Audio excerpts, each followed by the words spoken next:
Ya, ahora sí, vamos a comenzar. En todo caso, si hay algún inconveniente, si, a ver, si es que hay algún inconveniente, no se escucha o hay fallas con la presentación, me lo hacen saber. De preferencia, activan su micrófono y lo mencionan, ¿no? Eh, Tal vez no voy a estar atento al chat, ¿no? Entonces, de esa manera me ayudarían bastante. Muy bien, entonces vamos a comenzar. Vamos a hacer la presentación en primer lugar y ya al finalizar, si es que hay alguna consulta, alguna duda, lo plantean. Y si es un tema, no sé, que en ese momento se quiere aclarar, pueden escribirlo en el chat. Igual vamos a darle una lectura. Muy bien, entonces vamos a volver siempre a los conceptos que hemos dado en la presentación anterior, ¿no? Porque hemos hablado de conceptos generales, el tema macro sobre el cual se desenvuelve, se desempeña lo que es la gestión pública. Entonces, vamos a hacer un recordaris así rapidito de algunos conceptos, de algunas ideas claves. Uno de los conceptos que comentamos era sobre la administración pública, ¿no? Esta administración pública dijimos es una organización que es una organización que el Estado utiliza para poder atender las necesidades, las expectativas, para poder solucionar los problemas públicos que tienen las personas, la ciudadanía, ¿no? ¿Y cómo lo va a hacer eso? Transformando recursos. Día a día nosotros transformamos recursos, ¿no? Por ejemplo, tenemos una serie de recursos como los materiales que nos dan, el presupuesto, la infraestructura, los insumos, la organización, no sé, tal vez mobiliarios, entre otros, ¿no? Entonces todo eso se transforma para brindar una serie de servicios que proveen cada una de nuestras entidades. Muy bien, entonces para poder transformar esos recursos en bienes, servicios y también regulaciones en algunos casos, se tiene que realizar una serie de procesos y actividades, ¿no? Es por eso que todos los días nosotros realizamos tareas, realizamos acciones, realizamos trámites, todo eso son ese conjunto de procesos y actividades que nosotros lo conocemos como gestión pública. Entonces, una definición así bastante sencilla de gestión pública es el conjunto de procesos y actividades que desarrollamos los que trabajamos en las entidades que forman parte del sector público, ¿no? Ya seamos tal vez servidores públicos, seamos funcionarios, todas las actividades, todas las acciones que nosotros realizamos en nuestras entidades se le denomina como gestión pública. Pero como esas actividades, esos procesos es amplio, por ejemplo, una municipalidad tiene una gran cantidad de tareas, de actividades, de procesos que realizan los que trabajan en la municipalidad. Lo mismo sucede en los gobiernos regionales. En la clase anterior vimos que hay una gran cantidad de organismos públicos, ¿no? Entonces, imagínense cada día qué cantidad de procesos y actividades se desarrollan. Es bastante. Entonces, esos procesos y actividades que necesitamos, necesitamos organizarlos, necesitamos ordenarlos, necesitamos estandarizarlos, porque imagínate en las compras, por ejemplo, en las compras. Una municipalidad necesita ¿no? comprar insumos, equipos, materiales, entre otras cosas. Pero todas las municipalidades siguen el mismo proceso. Todos hacen su requerimiento, luego el requerimiento se hace la certificación, hay estudio de mercado, hay una serie de procesos que se tiene que realizar, no se da conformidad y todo lo demás. Y todos hacemos lo mismo. ¿Por qué?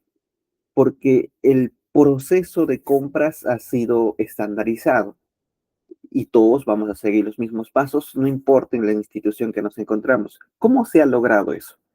Porque imagínense antes, cada municipalidad, son más de 1.800, su compra lo podría hacer de manera distinta.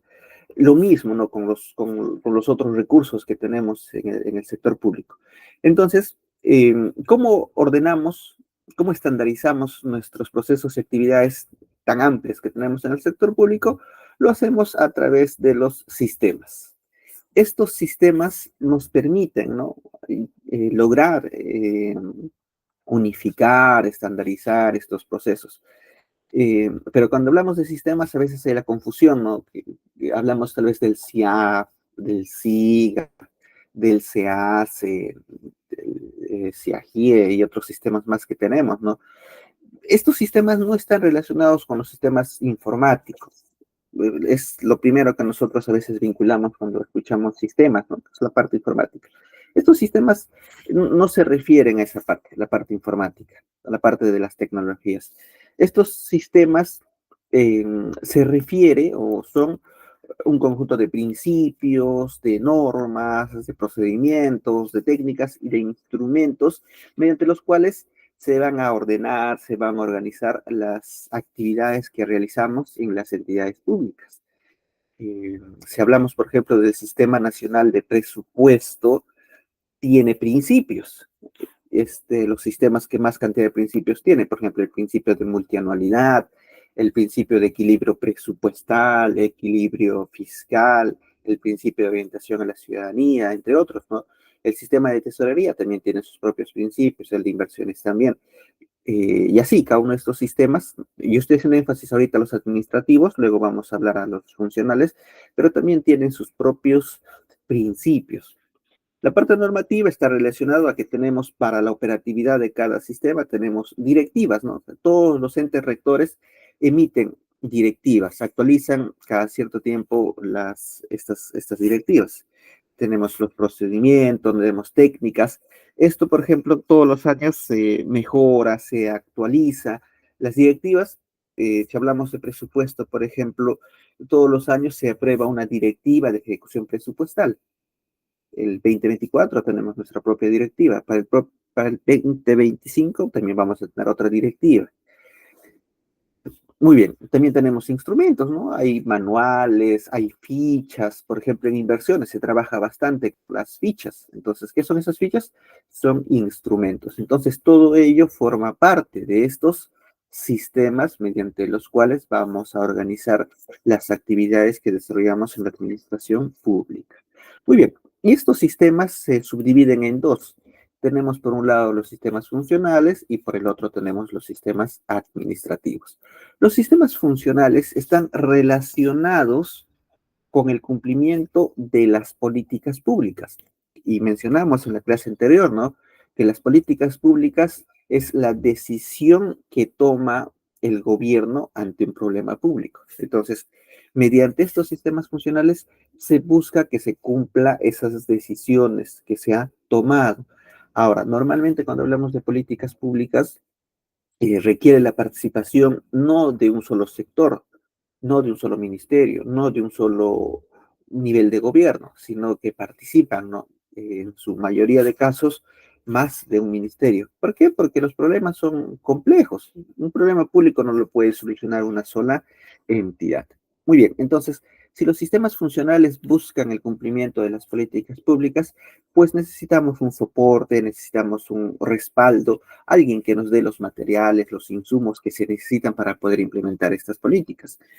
¿Cuál es ese soporte entonces? Son los sistemas administrativos. Porque como las entidades públicas manejan una gran cantidad de recursos, entonces necesitamos cuidar, necesitamos vigilar, necesitamos que esos recursos estén utilizados de una manera adecuada. Entonces, ¿a través de qué se regula ese uso de los recursos que tienen las entidades públicas?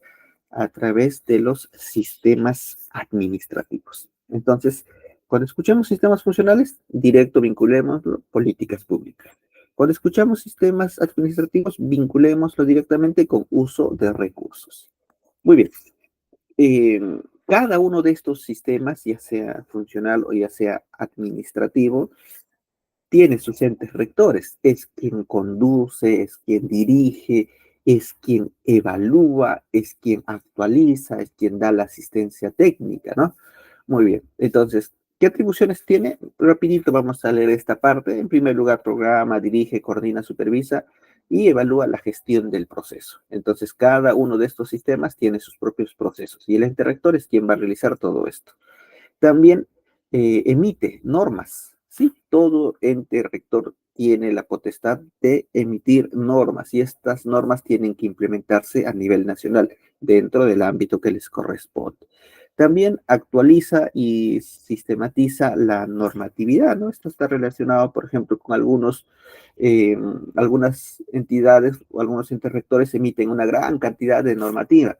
Entonces, en la página lo tienen bien organizaditos. Tú quieres ver de todo lo que es, por ejemplo, contabilidad. Hay una página donde está toda la parte normativa de contabilidad. ¿Quieres ver inversiones? De igual manera. Entonces, de esa manera, alguien que quiere saber cuál es la última actualización va a poder estar al tanto y no va a tener que estar buscando cuál será la última actualización. También emiten opinión vinculante. Una opinión vinculante es una opinión que se tiene que tomar como referencia en las situaciones futuras, ¿no? Es vinculante para todo el sistema, o sea, tienen que, este obligatorio cumplimiento, tienen que verlo todos los gobiernos regionales, las municipalidades y demás entidades que están dentro de ese sistema. La capacitación también, somos responsables de la capacitación, el llevar registros, el tener consolidado información. Hoy en día, muchos de los sistemas administrativos son los que más han avanzado si lo comparamos con los sistemas funcionales. Por ejemplo, tú puedes ver en tiempo real, podríamos decir, ¿no? Que es un día atrasado, ¿no? El más avanzado yo considero que es el de presupuesto. A través de la consulta amigable, tú puedes ver su ejecución de todas las entidades públicas a nivel nacional. De igual manera con el de inversiones, ¿no? Puedes hacer seguimiento a través de la consulta de inversiones. Entonces, los sistemas administrativos han avanzado bastante en lo que es información. Sin embargo, si queremos saber, por ejemplo, de los sistemas funcionales, pongamos salud, educación, no tenemos información en tiempo real.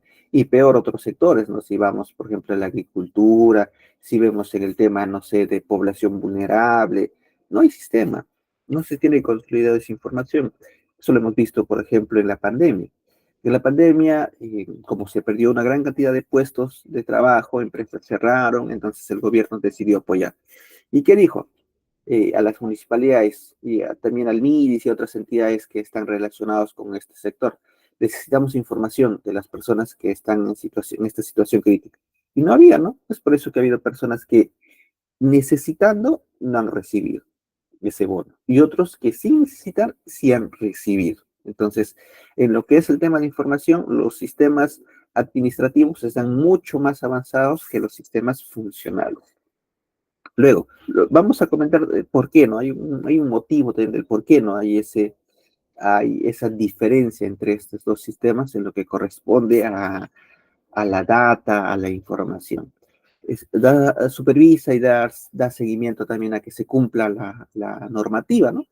Hay algunos que ya está sistematizado de tal manera que simplemente no puedes evitar no cumplirlo. O sea, sí o sí vas a tener que cumplirlo, ¿no? Los que están vinculados básicamente con la administración financiera del sector público están así bien amarrados.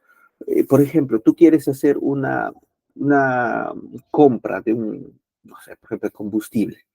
Tú no puedes comprar ese combustible mientras no esté en tu cuadro multianual de necesidades. Tú puedes decir, que yo tengo el recurso, voy a hacer la compra, el alcalde así lo ha ordenado, por más que el alcalde lo haya ordenado, el gobernador lo haya ordenado, el ministro lo haya ordenado, no puedes comprar mientras ese combustible no esté en tu cuadro multianual de necesidades. Entonces ya lo amarra, ¿no? En cambio, todavía hay otras cosas en los cuales sí todavía se puede vulnerar y ya después habrá responsabilidades, pero en algunas cosas ya por más que exista la voluntad no se puede hacer, ¿no? Porque ya de por sí el sistema está bloqueado, básicamente en el tema de contrataciones. El tema de perfeccionamiento y la simplificación, esto está referido a las actualizaciones constantes que tenemos de estos sistemas. Muy bien. Eh, Vamos a hacer aquí una comparación entre los sistemas funcionales y los sistemas administrativos. Los sistemas funcionales se crean por ley. ¿Quién propone la creación de los sistemas funcionales? Es el Poder Ejecutivo. En otras palabras, son los ministerios. Aquí tenemos un decreto supremo. A ver, algo ha pasado con la página. Hay un decreto supremo. Ajá, ya cargó. Vamos a ponerle un poco de zoom. Listo. En la sesión anterior comentamos, ¿no? De que el gobierno buscaba identificar, buscaba organizar bien a los organismos públicos, ¿no? A los tres, ¿no? A los ejecutores, bueno, básicamente aquí a los ejecutores y a los especializados, porque los reguladores son cuatro, ¿no? Entonces, se hizo eso en el 2022. Y en ese mismo año también se ordenó o se sacó una relación, ¿no? Se sacó una relación de los sistemas funcionales. Y aquí vamos a ver, mira, aquí tenemos estos sistemas funcionales. Vamos a bajar y aquí está. Un poco más de zoom. Tenemos el Sistema Nacional de Gestión Ambiental. Su ente rector, Ministerio del Ambiente. A ver, seguimos bajando. Tenemos el Sistema Nacional de la Calidad.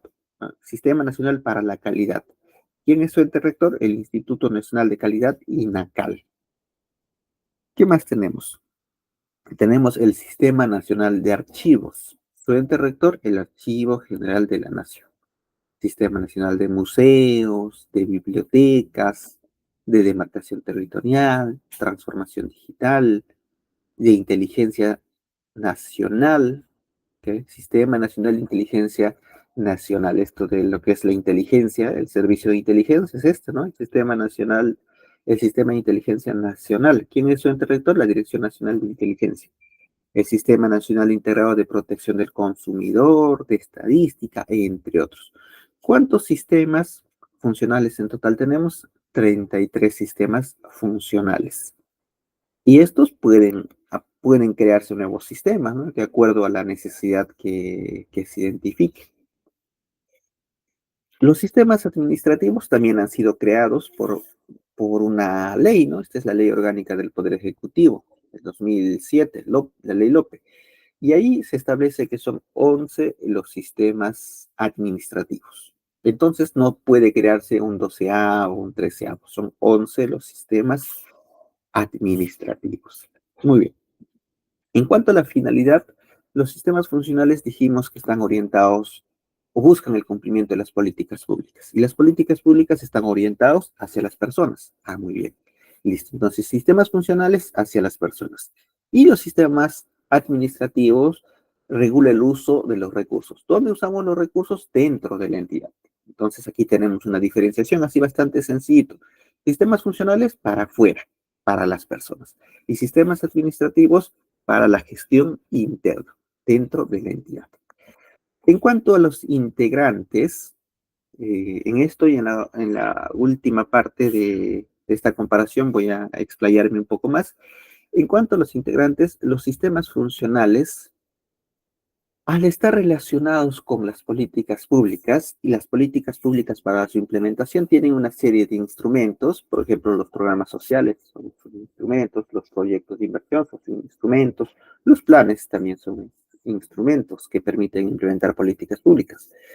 Entonces, eh, muchas de estas políticas, para que sean aceptadas, para que se pueda implementar adecuadamente, necesitamos la participación de la población, de la sociedad civil, de las empresas, de la academia, de los ciudadanos, no sé, de las juntas vecinales, de las ONGs, entre otros, porque lo que se decida en las políticas públicas termina repercutiendo directamente en las personas.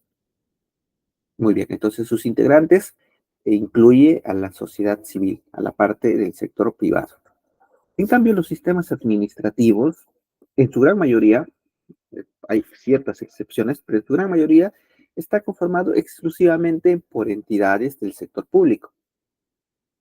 El Sistema Nacional de Programación Multianual y Gestión de Inversiones, el INVIERTEP. ¿Quiénes lo conforman? Ahí dice el órgano resolutivo, que es el titular de la entidad, la unidad formuladora, las OPMIs, la unidad ejecutora de inversiones, la Dirección General de Programación Multianual de Inversiones, todos ellos forman parte de las entidades públicas. Entonces, la gran mayoría, hay algunos sistemas, pequeñas excepciones que también propician la participación de la sociedad, pero de manera general podemos decir que los sistemas administrativos contemplan la participación del sector público, de las entidades públicas. Los sistemas funcionales, ellos sí buscan la participación de la ciudadanía. Muy bien. En el tema de la rectoría, en la lámina anterior hablamos del ente rector. En lo que corresponde a los sistemas funcionales, ¿qué va a suceder? El ente rector es quien conduce el sistema, no tiene, es quien dirige, quien establece las reglas de juego de cómo va a ser el sistema. Sin embargo, los sistemas funcionales involucra la participación de diversos ministerios, de diversas entidades. Por ejemplo, el Sistema Nacional de Salud. Si queremos solucionar problemas de salud, ¿solo el Ministerio de Salud podrá solucionarlo? No. Entonces, ¿de quién requiere su participación? Del Ministerio de Educación. Entonces, el Ministerio de Educación, dentro de sus componentes, tiene un tema de salud, ¿no? Muchos de los niños, ¿no? ¿Cuántas horas pasan en las escuelas? Ah, muy bien, entonces ahí se tiene que realizar ciertas intervenciones. Requiere la participación del Ministerio de Trabajo. Es por eso que en sus oficinas habrán escuchado que hay un área que se encarga de la seguridad y salud en el trabajo. Requiere la participación del Ministerio de Cultura. En los lugares alejados, por ejemplo, necesitamos el tema de interculturalidad, la pertinencia cultural, de que el servicio sea de acuerdo a las características que tiene esa población. Necesitamos la participación del Ministerio de la Mujer y Poblaciones Vulnerables. ¿Cómo va a ser el tratamiento para las personas con discapacidad que quieren acceder a los servicios de salud? Y así necesitamos la participación de diversos ministerios y también de niveles de gobierno. Entonces, un ministerio tiene el mismo peso, tiene el mismo poder que otro ministerio, ¿no? Entonces el Ministerio de Salud no puede decir al Ministerio de Educación, yo soy más que tú, otro ministerio, tú me vas a hacer caso. Entonces, al coexistir autoridad, la negociación a veces es un poco complicado, ¿no? Porque cada uno va a buscar lo que le conviene para su sector. Cada uno va a tener su posición. Entonces, es por eso que cuando se toman decisiones multisectoriales a veces requiere tiempo. Yo he participado en alguna de estas reuniones eh, y no sé, una decisión que se quiere tomar de manera multisectorial es bastante complicado, ¿no? Necesita tiempo y a veces, por ejemplo, vas trabajando con un equipo, luego de unos meses cambian al equipo porque hay cambios de gestión también. A ese nuevo equipo que ingresa, tú tienes que convencerle prácticamente de la importancia de la iniciativa que tú estás desarrollando, porque si no se puede truncar. Entonces, esta coexistencia de la autoridad hace que muchas veces la implementación de los sistemas funcionales sea más lento. Ahí entra el tema del acceso a la información, ¿no? O sea, los sistemas funcionales, al tener la participación de diversos sectores, el responsable va a requerir de la información que le suministren las otras entidades que forman parte de este sistema y muchas veces no van a remitir a tiempo, ¿no? O en los plazos que se había establecido o de la forma que habían requerido. Es por eso que lamentablemente en lo que son las políticas públicas, los sistemas funcionales, data es muy escaso, información es bastante limitada. En cambio, en los sistemas administrativos existe un solo ente rector, uno solo, el ente rector del Sistema Nacional de Contabilidad. ¿Quién es? La Dirección Nacional o la Dirección General de Contabilidad del MEF. Listo. ¿Y ellos qué están implementando? Ellos están implementando la contabilidad de costos gubernamental. Hace unos años, hace poquito, se tomó esa decisión. Eh, y todos tienen que implementarlo. Un gobierno regional u otro ministerio no podría decir, ¿sabes qué? Yo no quiero implementarlo. Va a tener que hacerlo. O en lo que es, por ejemplo, presupuesto. Este año, en la ley de presupuesto había salido de que se prohíbe o se restringe la modificación del presupuesto que está destinado para la contratación de terceros, los locadores. Te habían asignado, no sé, has programado 100,000, ya muy bien, pero te das cuenta que necesitas 200,000. No puedes modificar, no puedes habilitar más presupuesto. pero es para hacer, para sacar ese articulado, para que la DGPP considere ese articulado dentro de la ley de presupuesto, pidió opinión a los gobiernos regionales, pidió su visto bueno a las municipalidades, a los otros ministerios, a nadie. Él es el que decide cómo se va a desarrollar este sistema administrativo. Y aún a pesar de que puede ser un ministerio, puede ser un organismo constitucionalmente autónomo, puede ser el Congreso, puede ser el Poder Judicial, no importa. Lo que decida el ente rector del sistema administrativo, sí o sí, se cumple. Entonces, la gestión ahí, la conducción, la implementación de mejoras es mucho más sencilla, es mucho más fácil. Entonces, es por eso que cuando comentaba, ¿no? Que si queremos comparar entre el desempeño de los sistemas funcionales y los sistemas administrativos están mucho más desarrollados, la actualización, las mejoras, los avances, la implementación de nuevos procedimientos, de tecnologías, se desarrolla mucho más rápido. Lo último, por ejemplo, que se está fortaleciendo bastante es el tema del CIAF también, ¿no? Entonces, todas las entidades públicas hoy en día ya utilizan el CIAF y poco a poco se está migrando al CIAF online, en versión web, ¿no? Entonces, dentro de unos años posiblemente ya no vamos a utilizar el CIAF como todavía por el momento se viene utilizando, ¿no? Hay algunos componentes que todavía se utilizan ahí a través de un aplicativo que se instala en la computadora. Lo mismo está sucediendo con el SIGA, el se hace prácticamente ya todo virtual, ¿no? Entonces, esas mejoras es más sencillo cuando existe uno solo que tome la decisión. A diferencia de los sistemas funcionales, donde ahí sí, ¿no? O sea, son varios los que finalmente van a tener que ponerse de acuerdo. Muy bien, continuamos entonces. Aquí tenemos nuestros 11 sistemas administrativos. Los 11 sistemas administrativos. No vamos a, no vamos a detallar cada uno de ellos porque parte del componente del diplomado involucra, ¿no? El tratamiento, el desarrollo de alguno de estos sistemas, los más usados, ¿no? Los más frecuentes, porque hay sistemas, por ejemplo, como la defensa judicial del Estado, que es bastante específico, que no lo van a tener todas las entidades. En cambio, lo que es planeamiento estratégico, sí, o sea, si seas una pequeñita municipalidad, vas a tener que implementarlo. Lo mismo con tesorería, por ejemplo, no todas las entidades tienen un área de tesorería. A ver, algunos comentarios rápidos sobre los 11 sistemas administrativos. A ver,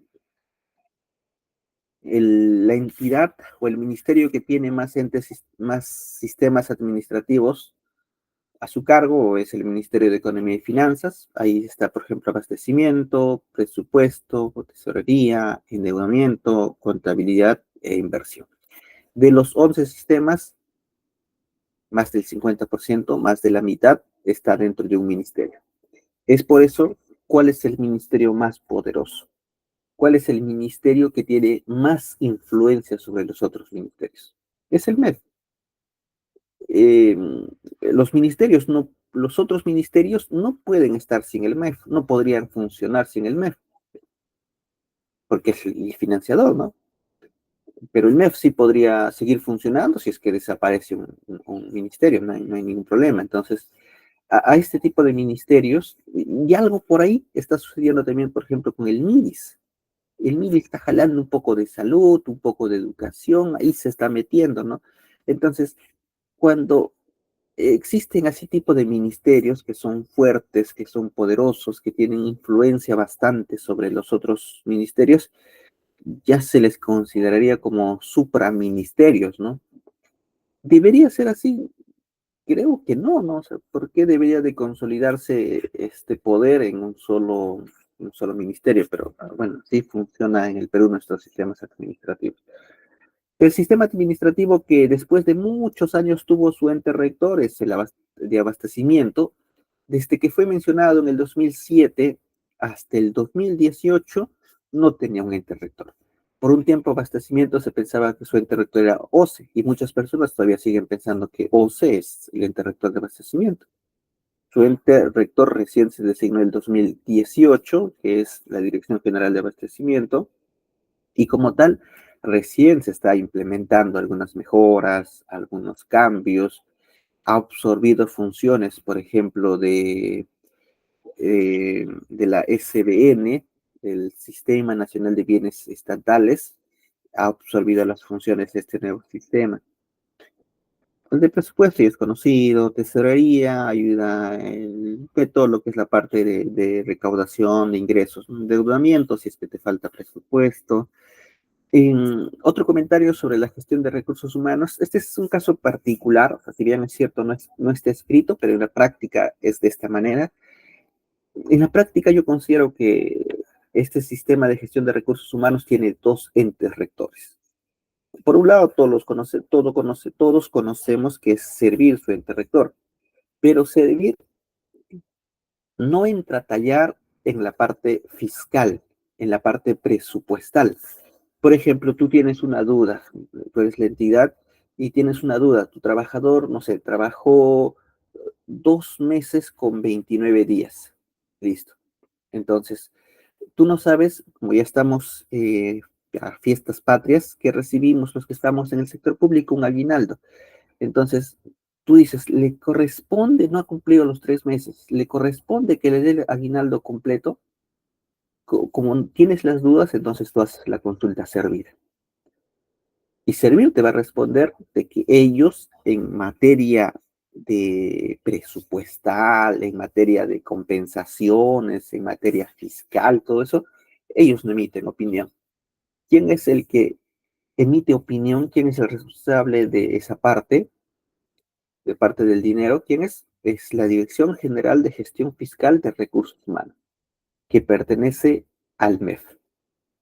Entonces, en la práctica, el MEF no solo tiene 6, sino ya tiene uno más, 7, que va a haber una parte de lo que es la gestión de recursos humanos. Y el tema presupuestal, pues es prácticamente una gran parte de lo que es este sistema, ¿no? Muy bien, entonces por eso que este ministerio es bastante fuerte en comparación con los demás. Uno último, este de aquí, el de control es el único que su ente rector es un organismo constitucionalmente autónomo. Continuamos. Decimos que los sistemas administrativos son transversales porque, por ejemplo, en el tema de recursos humanos que hemos estado hablando últimamente, en el tema de recursos humanos, todas las entidades tienen una oficina de recursos humanos que implementan este sistema administrativo de los 3 niveles de gobierno, todas las entidades, es transversal. Pero los sistemas funcionales es solamente para el sector. Por ejemplo, eh, todos los que conforman el Sistema Nacional de Educación, ya está establecido quiénes son. Por ejemplo, el Ministerio, no sé, pongamos, de Relaciones Exteriores. No tiene ningún componente tal vez relacionado con educación. Entonces, solamente a quienes forman parte de ese sistema les involucra las disposiciones que se vayan a tomar en este sistema funcional. Van a ser solamente algunas entidades, a diferencia del sistema administrativo, que es para todos. Esta es una presentación, una lámina que ya lo hemos visto, ¿no? En los niveles de organizaciones, niveles organizacionales, le hemos comentado ya en la sesión anterior, y voy a hacer hincapié aquí. Quienes implementan los sistemas funcionales y quienes implementan los sistemas administrativos. Los que implementan los sistemas funcionales son los órganos de línea. Ellos implementan los sistemas funcionales. Puede ser a través de una parte técnico-normativo o la prestación de bienes y servicios. ¿Quiénes ejercen el tema técnico-normativo?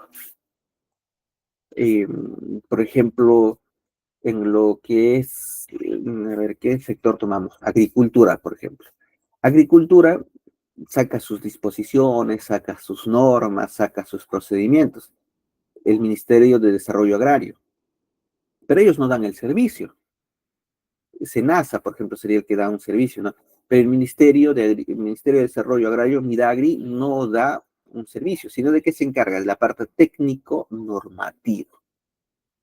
Pero dentro de ese ministerio va a haber algunas entidades que forman parte de ese sector que sí van a dar servicios. Por ejemplo, podrían estar ahí las direcciones regionales de agricultura, que dan tal vez capacitación, que hacen un acompañamiento, o algunas municipalidades que compran fertilizantes, compran equipos, compran plantas, compran semillas para los agricultores.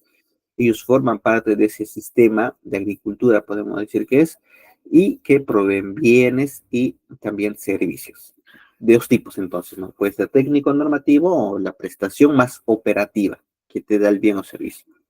Y los órganos de administración interna, eh, en su gran mayoría derivan de los sistemas administrativos. Es por eso que tenemos una oficina de contabilidad, una oficina de presupuesto, tesorería, inversión, entre otros. Pero no todos son de los sistemas administrativos. Por ejemplo, si hablamos de la oficina de asesoría jurídica, ¿a qué sistema administrativo reporta? A ninguno, ¿no? Si hablamos de mesa de partes, de archivos, de los trámites documentarios, ¿de qué sistema administrativo o a qué sistema administrativo responde? No hay ninguno, ¿no? Si hablamos, no sé, a ver, ¿de qué podríamos hablar? De tecnologías, por ejemplo. Tampoco, no tenemos un sistema administrativo que les tenga. En su gran mayoría sí, ¿no? En su gran mayoría estos órganos de administración interna implementan lo que son los sistemas administrativos, pero hay ciertos componentes que no forman parte o que no están dentro de los sistemas administrativos, pero que sirven de apoyo para la operatividad, para el funcionamiento de estos órganos de línea. Muy bien. Continuamos entonces, esto ya lo hemos visto en la sesión anterior, pero aquí quería hacer hincapié en esta parte, por eso lo he resaltado de esta manera. Muy bien, entonces, para que estos sistemas funcionales, aquí nos vamos a centrar más en el tema de los sistemas administrativos, ¿ya? Los sistemas funcionales es más una parte técnica, nos limitaríamos a hablar de algunos sectores que no corresponde a este diplomado. Muy bien, concentrémonos en lo que son los sistemas administrativos. Mencionamos, ¿no?, que estos sistemas administrativos, parte de las funciones que tienen es la de establecer directivas, guías, lineamientos. Entonces, todo eso se tiene que materializar, ¿no? Por ejemplo, una directiva. Una directiva como tal no, no es de cumplimiento obligatorio. Lo que le hace que sea de aplicación a todo el sistema, a todos los integrantes del sistema, es la resolución del ente rector. Es por eso que una directiva va acompañado. Antes de la directiva que está, por ejemplo, tú puedes tener la directiva de ejecución presupuestal 2024. Muy bien. Pero antes de esa directiva que está, la resolución directoral de la Dirección General de Presupuesto Público, porque ahí sí, ellos sí tienen ese poder de poder aprobar esa directiva. O sea, una directiva por sí solo no es de cumplimiento obligatorio, tiene que estar respaldado en un acto resolutivo de quien sí le corresponde. Muy bien, entonces a continuación vamos a ver un poco relacionado sobre ese tema. Vamos a ver sobre los documentos, sobre los instrumentos que nosotros utilizamos en la gestión pública. En nuestro día a día nosotros utilizamos una serie de instrumentos, una serie de documentos de gestión. Estos instrumentos permiten de que se operativicen, permiten el funcionamiento, permiten la organización de las entidades públicas. Y lo hemos tratado de agrupar, ¿no? Tenemos instrumentos de organización, instrumentos de proceso, instrumentos de recursos e instrumentos de planificación. Tenemos una serie de instrumentos. Aquí vamos a mencionar solamente los más conocidos, algunos de ellos. Tal vez a ustedes se les venga a la mente otros instrumentos, ¿no? Muy bien, por ejemplo, aquí tenemos, vamos a comenzar hablando con el de organización, documentos de organización o instrumentos de organización, que es lo mismo. ¿Qué tenemos aquí? El más conocido de todos es el ROF. Todas las entidades públicas tienen un ROF, municipalidad, gobierno regional, organismo público ejecutor, todos tienen un ROF. Y su nombre mismo nos dice, ¿no? Es un reglamento que te permite saber cuál es la organización de tu entidad. O sea, en primer lugar tiene que venir la organización, cómo está organizado mi entidad. Luego ya vienen las funciones de cada una de esas partes que forman, que son o que forman parte de la organización. Muy bien, entonces este ROF es un documento técnico normativo que nos permite saber cuál va a ser la organización y las funciones que tiene nuestras entidades. ¿Qué se va a establecer? Las competencias y las funciones. Y para que una entidad funcione, este es el primer documento que sí o sí tiene que tener. Obviamente, ¿no? Para su creación necesitamos una ley, un decreto supremo, de acuerdo a la entidad que es, ¿no? Por ejemplo, hablamos que los organismos públicos ejecutores se crean por ley. Los programas y los proyectos especiales se crean por decreto supremo, dijimos, ¿no? Entonces, aparte de eso, el primer documento que necesitan para que funcione es su ROF. Si no tienen el ROF, no puede funcionar esa entidad. Eh, Revisemos, hemos tenido últimamente la creación de grandes entidades. Por ejemplo, el año pasado se creó, como no funcionaba la autoridad de reconstrucción con cambios, se creó otra entidad que reemplaza, ¿no? A esta entidad que es la Autoridad Nacional de Infraestructura, ANIN. ¿Cuál es el primer documento que se aprobó para esta entidad? Eh, ¿Cuál fue? Es su ROF. Revisemos. Después ya vinieron sus otros documentos, sus otros instrumentos. Es por eso que es importante, ¿no? Este documento de gestión. Muy bien. Una municipalidad, eso también ya lo presentamos ayer, vamos a recordar un poquito, así de manera rápida, una municipalidad aprueba a través de una ordenanza municipal, que es su documento de más alto nivel. Un gobierno regional también lo aprueba a través de una ordenanza regional. En cambio, un ministerio lo puede aprobar, dijimos, a través de una ley, si es que se refiere a la organización y funciones de su alta dirección. Puede ser a través de decreto supremo también. Esto ya correspondería a sus órganos de línea, unidades orgánicas. Y también puede ser con resolución ministerial si es para más abajo, ¿no? Para sus unidades, para sus áreas, para sus unidades funcionales, entre otros. Luego tenemos dentro de los instrumentos de organización estos. Tal vez a algunos les suena, ¿no? El CAP, el PAP, el CPE, son bastante conocidos. Entonces tenemos el CAP, que es el cuadro de asignación de personal. Una vez que tú has aprobado tu ROF, donde te dice cómo te vas a organizar, cuáles son tus funciones, te dice cómo es tu organigrama, ese organigrama que vemos, esas mapitas ahí que se desprende uno de otro, donde te dice cuál es, qué unidad orgánica depende de otro. Entonces, una vez que ya tenemos eso, pues necesitamos asignarle personas, ¿no? ¿Quiénes van a trabajar en esas áreas? ¿Qué documento te permite asignar esas personas, esos funcionarios, esos puestos que van a estar dentro de mi estructura? Es el cuadro de asignación de personal. Su nombre mismo nos dice, ¿no? Asigna personal a cada una de esas áreas que hemos identificado en nuestro ROF. Muy bien. Aquí tenemos un ejemplo. A ver, les estoy dejando con un material para que ustedes puedan revisarlo. Esta es de la Municipalidad Distrital de Moro. Aquí está, ¿ve? Con una ordenanza aprobó su cuadro de asignación de personal. A ver, vamos a bajar. Aquí está, ¿ve? Ordenanza que aprueba el cuadro para la asignación de personal provisional. Sabemos que es provisional mm, porque está en proceso, ¿no? El tema de servir está en tránsito, ¿no? He escuchado mucho que estamos en tránsito ya desde el 2008. Algunas sí han concluido su tránsito y otras no. Entonces, para las que no han concluido utilizan el CAP provisional. Muy bien, pero necesitas darle un costo. ¿Cuánto te va a costar esa planilla? Ah, muy bien, entonces eso está en otro instrumento de gestión, que es el PAP, que es el presupuesto analítico de personal. Ya te dice su nombre, es el presupuesto del personal. Muy bien. Estos dos instrumentos, una vez que se implementa o se transita al servicio civil, a ese régimen del servicio civil, vamos a tener un nuevo instrumento, que es el cuadro de puestos de la entidad.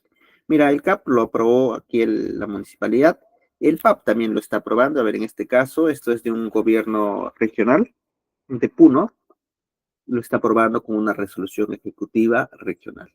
El cuadro de puestos ya va a ser cuando estas entidades pasen, ¿no?, al nuevo régimen. Entonces, aquí les voy a dejar como una pregunta que luego vamos a responderlo. Si el CAP se aprueba con una ordenanza y el PAP se aprueba con una resolución, ¿con qué se aprobará o quién aprobará? En estos dos casos anteriores lo aprueba el titular de la entidad. ¿Quién aprobará el cuadro de puestos de la entidad? Lo aprobará el titular, no sé, lo aprobará el Congreso, lo aprobará el Ministerio. Vamos a verlo a continuación entonces. Esta es la pregunta, ¿no? ¿Quién aprueba el cuadro de puestos de la entidad? Aquí tenemos alternativa, la entidad, el Ministerio de Economía y Finanzas y la Autoridad Nacional del Servicio Civil. La respuesta es la Autoridad Nacional del Servicio Civil. Y aquí tenemos un ejemplo. Esta es la resolución que aprueba, vamos a bajar un poco más. Mira, ¿a quién está firmando? La Autoridad Nacional del Servicio Civil. Vamos a bajar aquí que está aprobando. ¿Qué dice? Formalizar la aprobación del cuadro de puestos de la entidad. Creo que el audio está...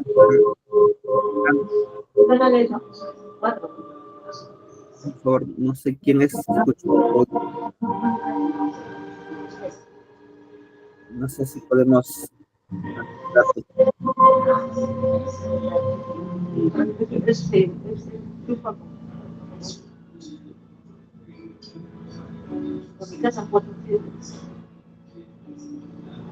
a ver, ¿cómo veo quién es? Luis Miranda, por favor, ¿puedes apagar tu micrófono? Ya, gracias. Continuamos entonces. ¿Quién aprueba entonces el cuadro de puestos de la entidad? Lo va a hacer servir. Ya no le corresponde esta aprobación al titular de la entidad, sino lo hace servir. Por ejemplo, aquí tenemos Juntos. Juntos es un programa social. Y este programa social ya concluyó su tránsito al servicio civil. Y aquí está, ¿ven? Mira, aquí está los puestos que tenemos dentro de esta entidad, por ejemplo, el director, el coordinador, el analista, el secretario, tiene también apoyo administrativo, tiene su asesor, ya muy bien.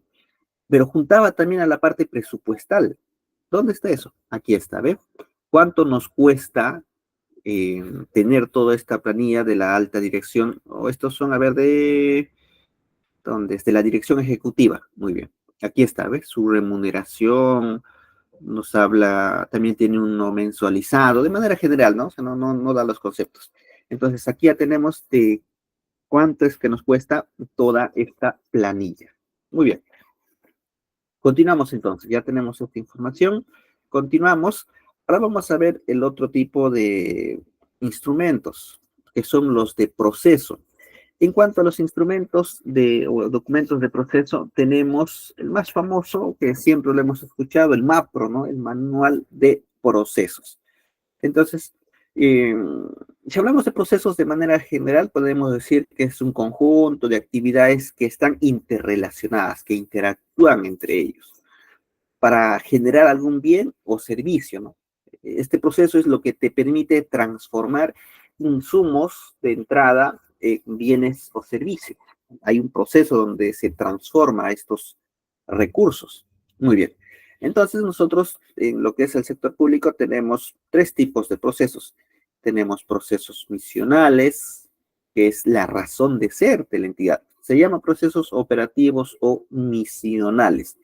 Ahí se implementa, ¿no? El por qué tenemos la entidad. Ah, muy bien. Tenemos esta entidad porque va a haber el tema del cuidado del medio ambiente. Ah, muy bien. Entonces, las acciones que toma buscando el cumplimiento del cuidado del medio ambiente corresponde a los procesos operativos o misionales. Luego tenemos los procesos estratégicos. Estos están relacionados al tema de las políticas, al tema de las decisiones, al tema del rumbo que va a tomar la entidad. Y luego tenemos los procesos de soporte o apoyo, que van a servir, su nombre mismo lo indica, de dar un soporte, un apoyo para que se pueda cumplir la parte misional, la parte de la razón de ser porque tenemos esta entidad. Si lo vinculamos con los sistemas que hemos visto, los sistemas funcionales entrarían aquí en los procesos operativos o misionales y los sistemas administrativos entrarían aquí a los de soporte o apoyo.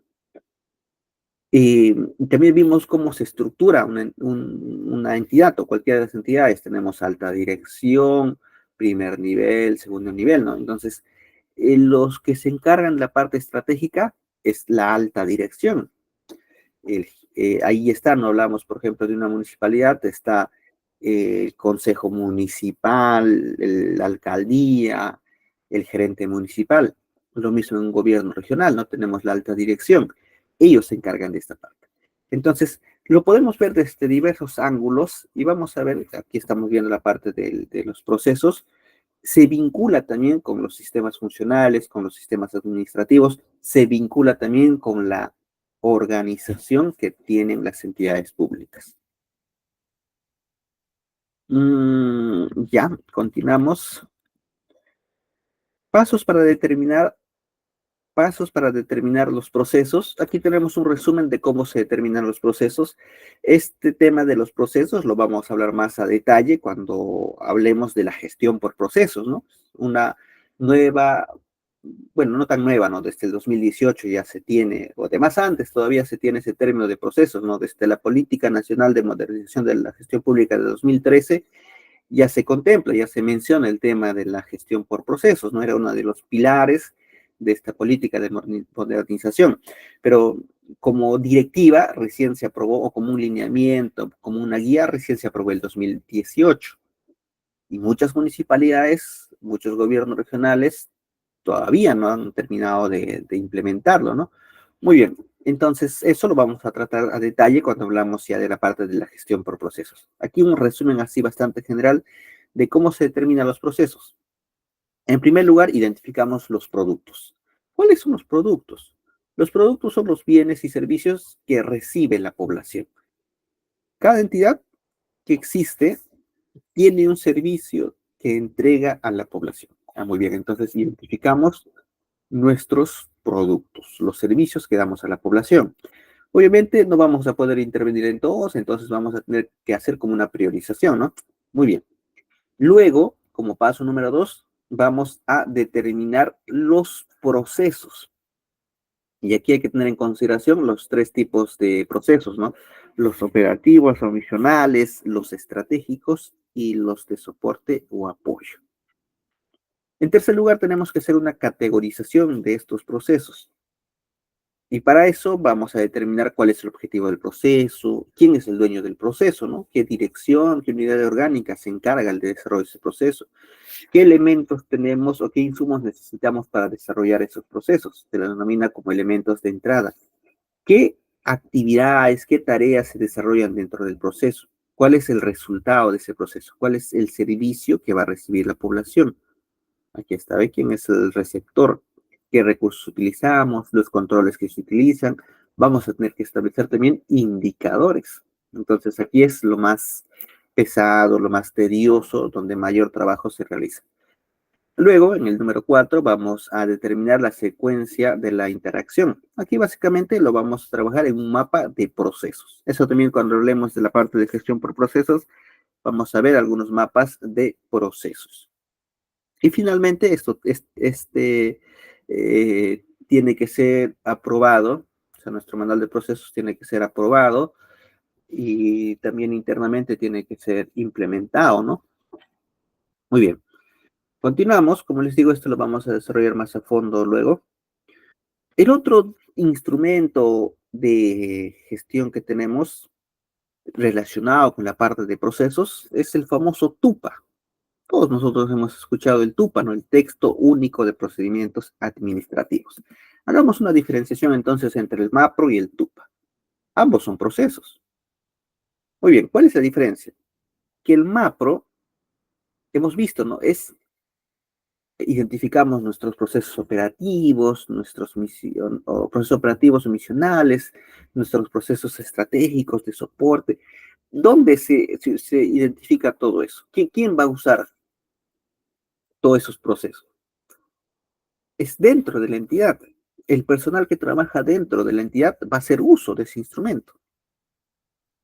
En cambio, el TUPA, ¿quién lo va a hacer uso? Es la población. Tú quieres ir a la municipalidad, quiero sacar una licencia. Muy bien, una licencia de funcionamiento de un negocio que voy a aperturar.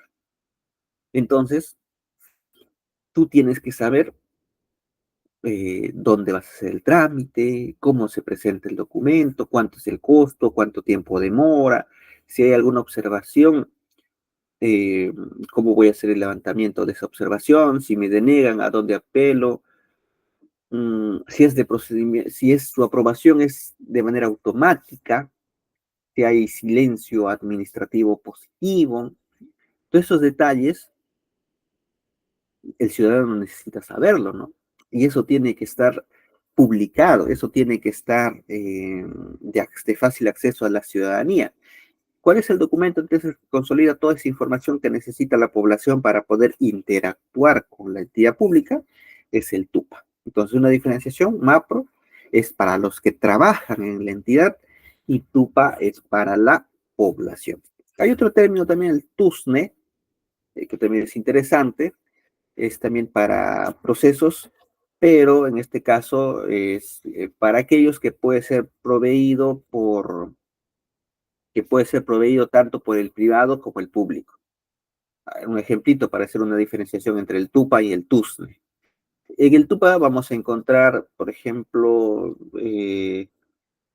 a ver, ya para no dilatar mucho, las licencias, por ejemplo. Ya, muy bien. Eh, Eso solamente puede hacerlo la municipalidad. Tú no podrías ser un gobierno regional, tú no podrías ir a una empresa privada solicitando una licencia de funcionamiento, porque es exclusivo de la municipalidad. Pero, ¿qué sucede si tú necesitas, por ejemplo, alquilar un auditorio? Un auditorio puede alquilarlo un privado, puede alquilarlo o una municipalidad. O sea, la provisión de ese servicio no es exclusivo de la entidad pública, puede hacerlo también el privado. Ahí es cuando se habla entonces del TUSNE. Servicios no exclusivos es el nombre que tiene. Muy bien. ¿Qué tenemos en el TUPA? Ya lo hemos hablado, o sea, todos los trámites, toda la información que nosotros necesitamos para poder hacer una gestión. A ver, vamos a ver rapidito, no sé, de una municipalidad. Aquí tenemos algunos ejemplos de una municipalidad. A ver, aquí este mapita es este edificio es de una municipalidad, de un gobierno regional, y este de aquí es de un ministerio. Como ejemplo, les he alcanzado un link. Aquí, a ver, vamos a ver de Piura. Este es de la Municipalidad Provincial de Piura. ¿Qué tiene? A ver, tiene aquí, vamos a ver, transparencia y acceso a la información, industrias, negocio y emprendimiento. Dice, a ver, licencia de funcionamiento para cambio de giro. Luego tenemos inspección técnica de seguridad en edificaciones posterior al inicio de actividades para establecimientos con objeto de inspección clasificados con nivel de riesgo bajo. A ver, ¿qué tenemos aquí? Dice, autorización de uso de teatro municipal exclusivamente para actividades culturales educativas. ¿Qué más tenemos aquí? Inspección técnica de seguridad de edificaciones. Esto es de riesgo muy alto. A ver, vamos a ver. Como pueden ver, son más de 700 hojas. porque son una gran cantidad de trámites que nosotros realizamos en las entidades públicas. A ver, vamos a ver uno de ellos, cualquiera, aleatoriamente, si lo bajamos, ya, a ver, por aquí nos quedamos. Listo. Por ejemplo, nosotros queremos alquilar maquinarias, alquiler de maquinarias. ¿Qué necesito? Necesitas presentar una solicitud.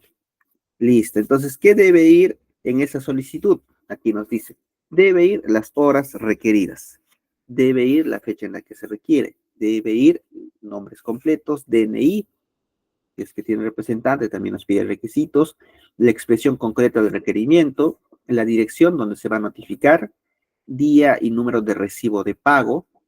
Muy bien. Nos pide copia fedateada de la constitución de la empresa, copia fedateada del poder de representación. ¿Cómo vamos a hacer ese trámite? Mira, aquí no tiene formularios. Ah, muy bien. ¿Cómo vamos a hacer esos trámites? Nos dice canales de atención. Lo podemos hacer presencial o virtual.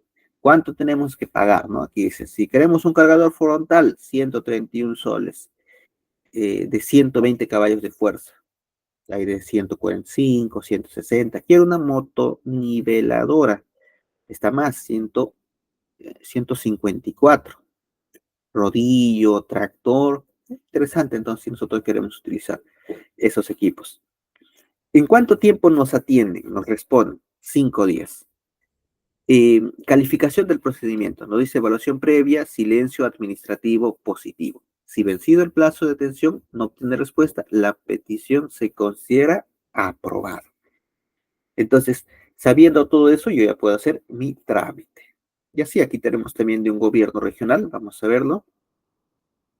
Esto es de La Libertad. Entonces, antes de ir a cualquier entidad, tú tienes que revisar previamente, ¿no? Para que no te estén observando. Y pongamos que te observan, te dicen, mira, ¿sabes qué? Necesitas aquí también este otro documento. Tú puedes decirle, pero en tu TUPA solamente considera esos documentos. Entonces, eso permite de que no te estén rechazando los trámites, de que no te estén devolviendo los expedientes. Muy bien, continuamos entonces. En lo de recursos tenemos, en los instrumentos de recursos tenemos el más famoso, el presupuesto institucional de apertura, el PIA, y para eso vamos a ver un poquito, un mapita de cómo se aprueba el presupuesto. A ver, el tema presupuestal, pues comienza cuando el MEF va a enviar los anteproyectos de la ley de presupuesto y las otras leyes, que es de equilibrio financiero, al Consejo de Ministros. Eso es lo primero que se hace. Actualmente ya se está definiendo, ¿no? Cuánto es el presupuesto del 2025. Ya están presentando sus demandas adicionales, se han hecho la desagregación. Entonces, el MEF, con toda esa información, va a elaborar un anteproyecto. Y eso lo va a presentar en PCM. Una vez que se apruebe en PCM, el presidente de la República va a tener que enviar al Congreso. ¿Hasta cuándo va a enviar? Hasta el 30 de agosto, ¿no? En el Congreso se va a debatir, se va a sustentar, se va a hacer algunas modificaciones, se va a incluir todo lo que corresponde al Congreso. Luego, la Comisión de Presupuesto y Cuenta General de la República, esas dos comisiones, van a sacar un dictamen, ¿no? Un dictamen para que sea discutido en pleno. Se van a reunir todos y eso va a ser aprobado máximo hasta el 30 de noviembre. Eso es más o menos cómo sigue el presupuesto. Entonces, aquí ya tendríamos el PIA. ¿Ve? Así es como nace este PIA. Este PIA también es un instrumento de gestión, pero de gestión financiera. Entonces, tenemos diversos tipos de instrumentos, ¿no? De planificación. Aquí nos habla de instrumento de gestión financiera. Aquí tenemos también otra secuencia de cómo se aprueba. En este caso, por ejemplo, en el gobierno nacional, tienen que aprobar con acto resolutivo hasta el 31 de diciembre. Me voy a ir en caso de los gobiernos regionales y las municipalidades. ¿Qué sucede? ¿Quién aprueba en una municipalidad? El Consejo Municipal. En un gobierno regional, el Consejo Regional. ¿Qué sucede si el Consejo Regional dice, mira, ¿sabes qué? Yo no te voy a aprobar porque hay estas observaciones, no sé, te pone un montón de trabas, no apruebas. Si no está aprobado, no puedes ejecutar el presupuesto. Esa es otra de las limitaciones que tenemos en los sistemas administrativos. Si tu PIA no está aprobado con acto resolutivo, no vas a poder ejecutar. Pero ¿qué sucede si hay ese conflicto, ¿no? Entre el Consejo Municipal. ¿Qué ha pasado, no? ¿Qué ha pasado? He visto algunos casos. ¿Qué sucede? Que después del 31 de diciembre se le da 5 días hábiles para que ya no lo apruebe el Consejo Municipal o el Consejo Regional, sino ya lo puede aprobar el alcalde a través de un decreto de alcaldía, porque no se puede paralizar la ejecución presupuestal. Algo por ahí también sucedió cuando el Congreso estaba cerrado. ¿Qué año fue eso? 2019, ¿no? ¿Quién aprueba el presupuesto de la República? Es el Congreso, ¿no? Todos los años tenemos una ley de presupuesto, pero no teníamos Congreso. Entonces, si no es aprobado con una ley, no vamos a poder ejecutar ese presupuesto. Era una situación particular de ese año, ¿no? Entonces, ahí se agarra de que una ley es el documento o es el instrumento normativo de más alto nivel que tenemos, ¿no? Pero hay otros instrumentos que tienen igual peso o validez, como son los decretos legislativos y los decretos de urgencia. Entonces, la ley de presupuesto para el año 2020 se aprobó a través de un decreto de urgencia. Es la excepcionalidad que tenemos, ¿no? Si revisamos de todos los años se aprobó con una ley, ¿no? Ley número tal. Pero a excepción de ese año que hemos tenido, es a través de un decreto de urgencia. Entonces se tiene que respetar también ese tema de aprobar con un acto resolutivo de la autoridad que le corresponde.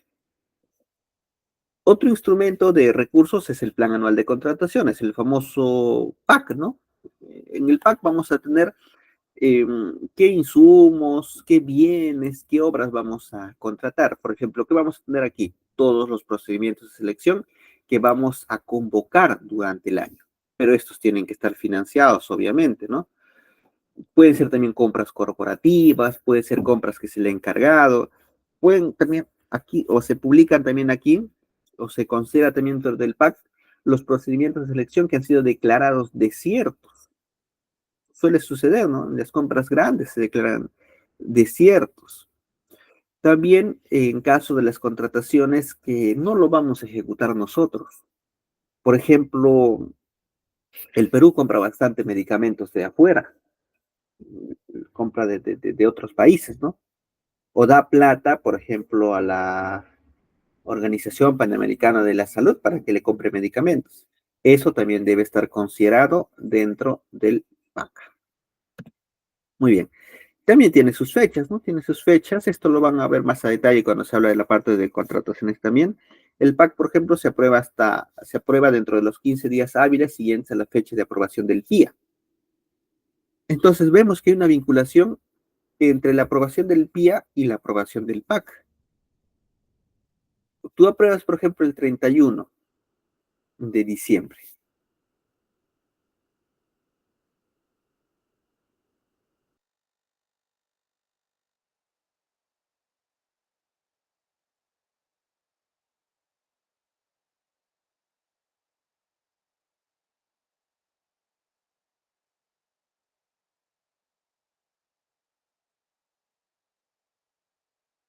Muy bien, entonces tienes 15 días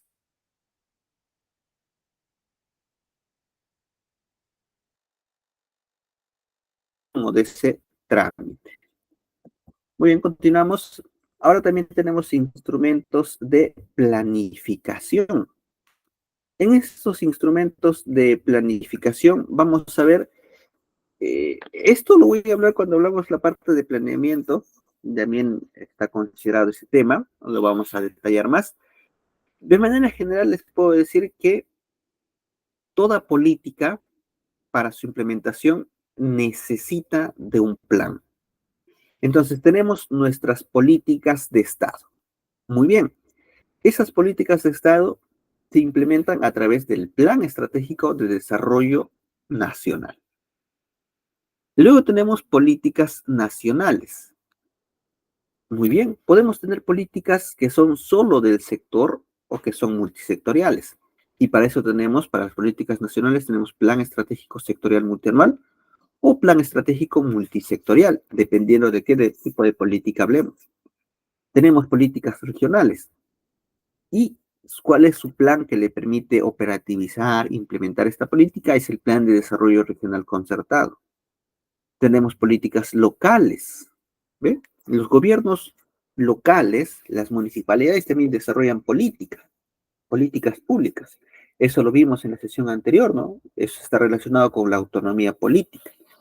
Y eso tiene que estar también en el Plan de Desarrollo Local concertado. Y finalmente, a nivel institucional, tenemos políticas institucionales. Cada entidad pública tiene sus propias políticas institucionales. ¿Y cuál es el plan de estas políticas institucionales? Tenemos dos, el PEI y el POI. ¿Ve? Hay una vinculación directa. Luego vamos a comentar más a detalle ya sobre esta vinculación y también posiblemente lo hayan visto hace poquito, en menos de un mes, se aprobó la guía de planeamiento institucional, ¿no? Ha habido una actualización en lo que es la fecha de vigencia de nuestro PEI. Anteriormente era 3 años, ¿no? Hoy en día ya lo han extendido a 5 años. Entonces, hay algunos cambios que tenemos para la planificación institucional. Muy bien, continuamos. Ahora vamos a hablar sobre las políticas públicas. Las políticas públicas.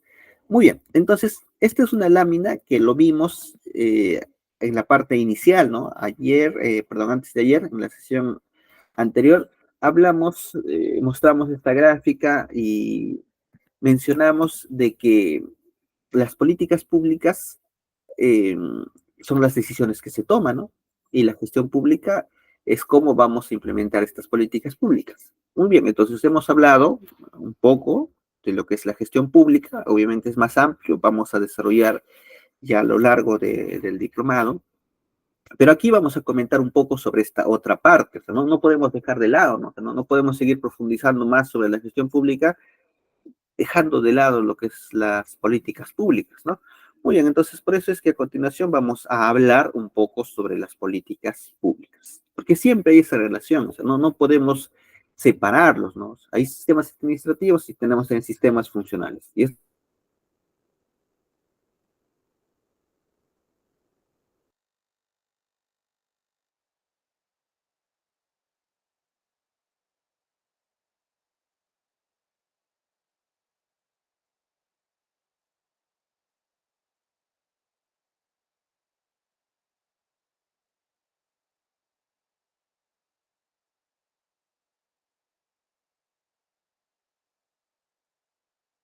uno es del ámbito de la estrategia y el otro es el ámbito operativo. Las políticas públicas definen qué rumbo va a tomar la entidad a través de los objetivos y las metas que se establezcan. Y la gestión pública administra los recursos que tenga la entidad para poder cumplir con estos objetivos y metas. Se vinculan. Uno decide qué vamos a hacer y el otro se asegura de contar con los recursos para poder seguir ese rumbo que se estableció en las políticas públicas. Estas políticas públicas dijimos, ¿no? Estas políticas públicas dijimos que básicamente lo va a decidir la alta dirección. ¿Y la gestión pública quién lo implementa? Son los equipos de gestión, ¿no? Hay esa relación, o sea, el director general decide tal cosa. Entonces, el equipo operativo, el equipo técnico, todas las áreas tienen que hacer las cosas que corresponde para poder cumplir con esa decisión que ha tomado el director general, el gerente general. Hay esa vinculación directa. Las políticas públicas responden a la pregunta de qué vamos a hacer, ¿no? Sí, ya lo hemos comentado en la lámina anterior, y la gestión pública a cómo lo vamos a hacer. Y finalmente, las políticas públicas, o sea, si nosotros queremos dedicarnos a las políticas públicas, necesitamos dos cosas. Para todos aquellos que estamos aquí y queremos nosotros dedicarnos a las políticas públicas, necesitamos dos cosas. En primer lugar, tener un gran conocimiento, estudiar, repasar, saber el problema público, saber cómo es el proceso, las fases de las políticas públicas. Es la parte teórica, podemos decir. Pero no es suficiente eso. La otra parte es que tengamos una alta capacidad de negociación, porque las políticas públicas, como dijimos que se trabaja de manera multisectorial. Sistemas funcionales, dijimos que son varios, que es un ente rector, pero que es compartido, porque hay otros entes rectores y otros ministerios. Entonces, quien quiere dedicarse a las políticas públicas tiene que saber negociar, porque va a tener que negociar con otras entidades que tienen el mismo poder que tiene tu entidad a la cual representas. Ahora, vamos a tener que trabajar también con los gobiernos regionales, con las municipalidades. Entonces, tienes que saber negociar también con estas autoridades. Pero no queda ahí.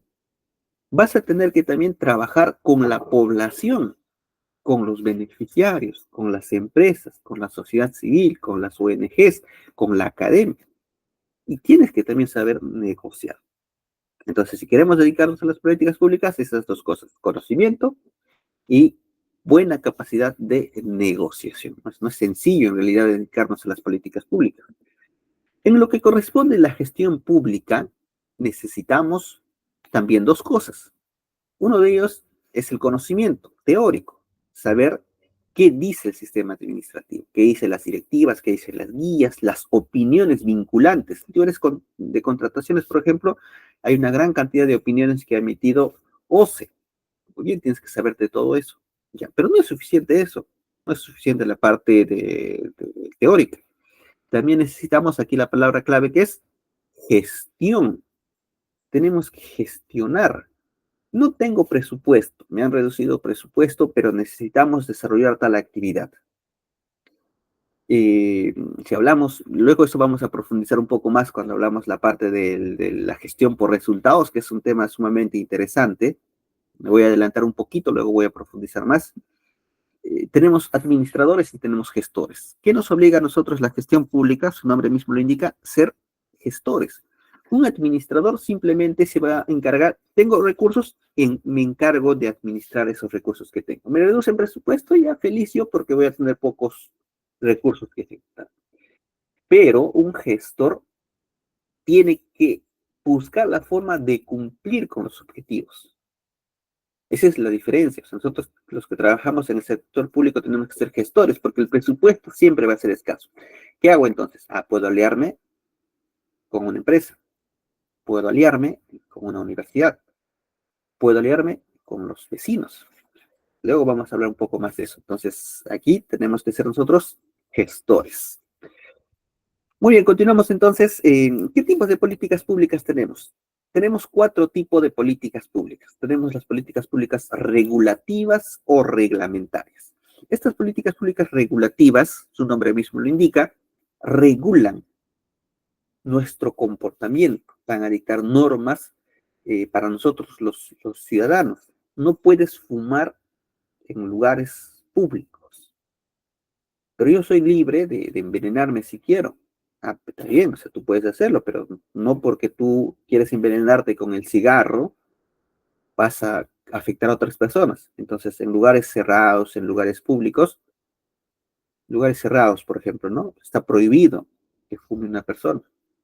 Entonces, regula, ¿no? Tus conductas, de acuerdo también a lo que la población necesita. El Estado te obliga o te prohíbe hacer algo, ¿no? Te obliga a que hagas algo, también te prohíbe a que hagas algo. Es turbulento porque a nosotros no nos gusta que nos regulen, ¿no? Odiamos nosotros que nos regulen, que nos controlen. En la pandemia pasó eso. ¿Cuántas personas salían a la calle a pesar de que estaba prohibido salir a la calle, ¿no? Continuamos. Luego tenemos las políticas distributivas. Aquí sí es más amigable para con nosotros. Las políticas distributivas, a través de estas políticas, el Estado da un beneficio especial a ciertos casos particulares. Un ejemplito para entenderlo. Eh, durante la pandemia,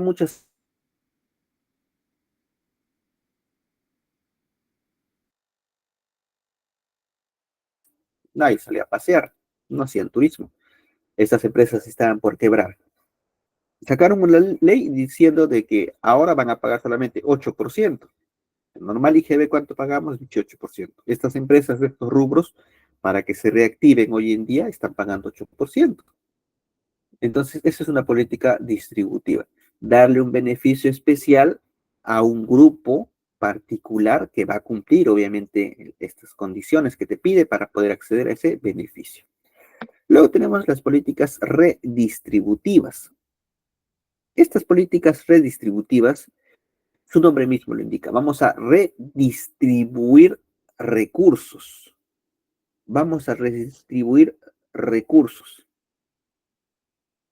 ¿De qué estamos hablando aquí? Básicamente de los programas sociales. Aquí en la política redistributiva entra todo lo que son los programas sociales. Luego tenemos las políticas constitutivas o constituyentes.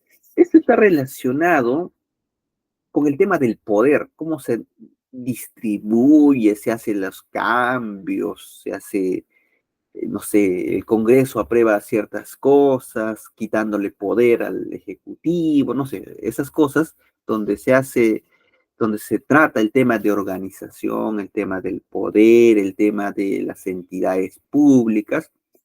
Eso corresponde a este tipo de políticas. Por ejemplo, la creación de una nueva entidad. Ah, muy bien, a nosotros no nos interesa, ¿no?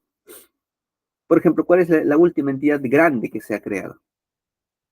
Les comenté de la Autoridad Nacional de Infraestructura, pero después de eso se creó otro pliego, otra entidad súper grandota, que recién está en proceso de implementación. Hace poco, recientemente se aprobó su ROF. Es esta entidad, no sé si lo tenían mapeado, pero a ver, vamos a hacer un poco de zoom, aquí se puede leer.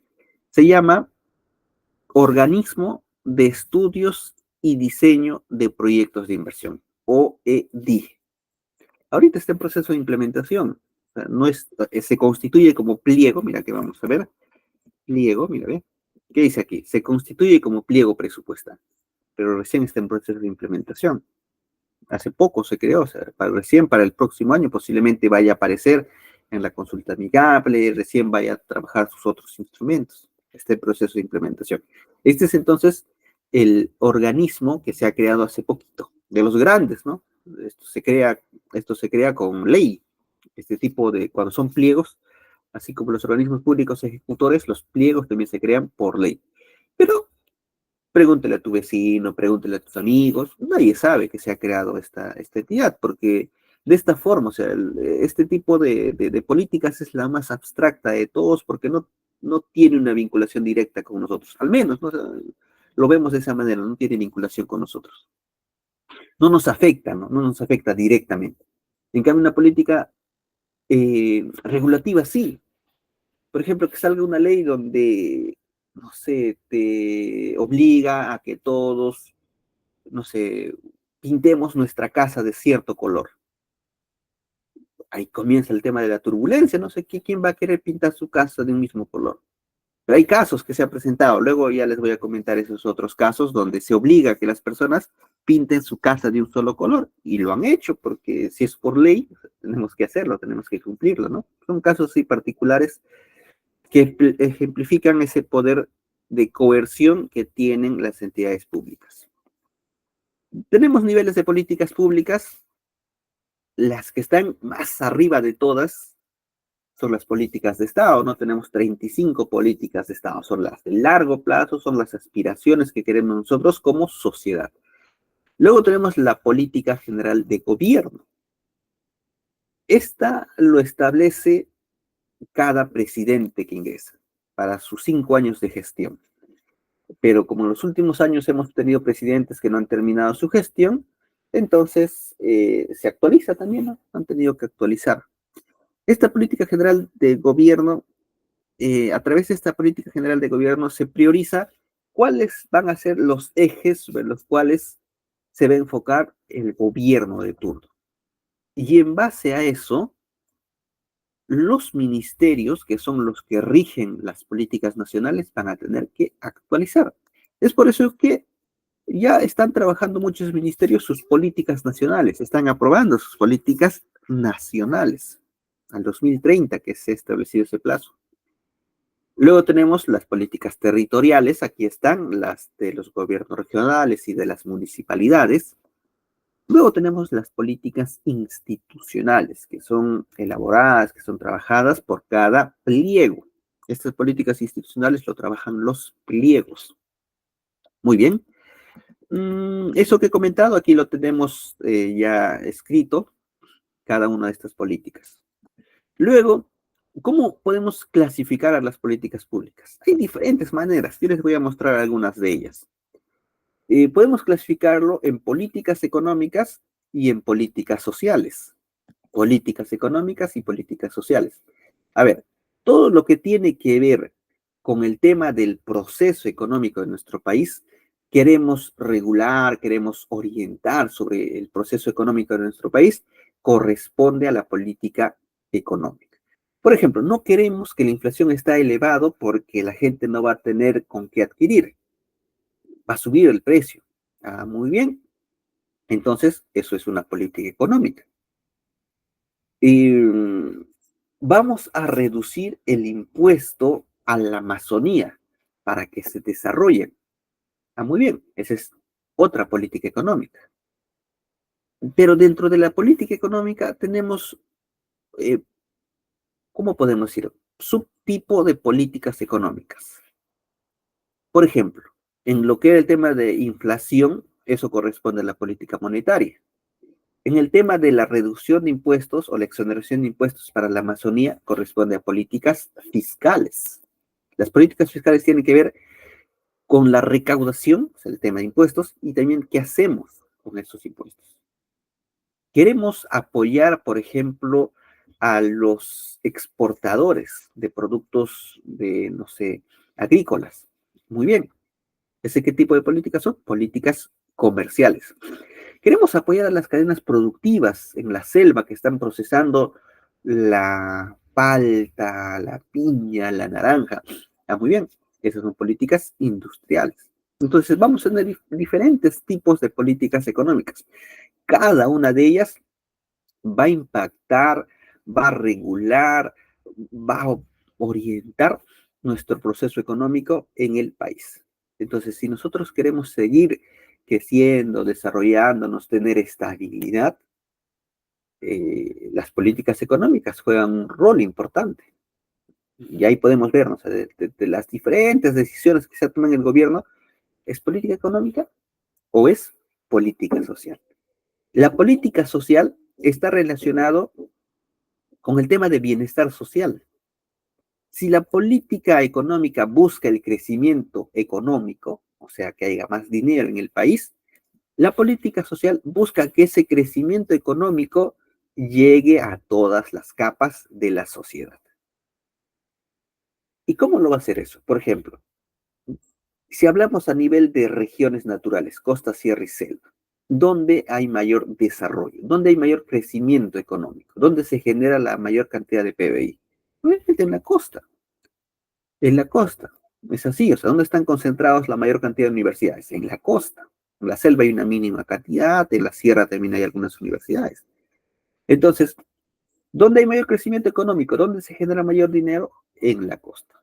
Y esta política social, ¿cómo puede hacer para que ese crecimiento económico llegue a la selva, llegue a la sierra, esos lugares alejados?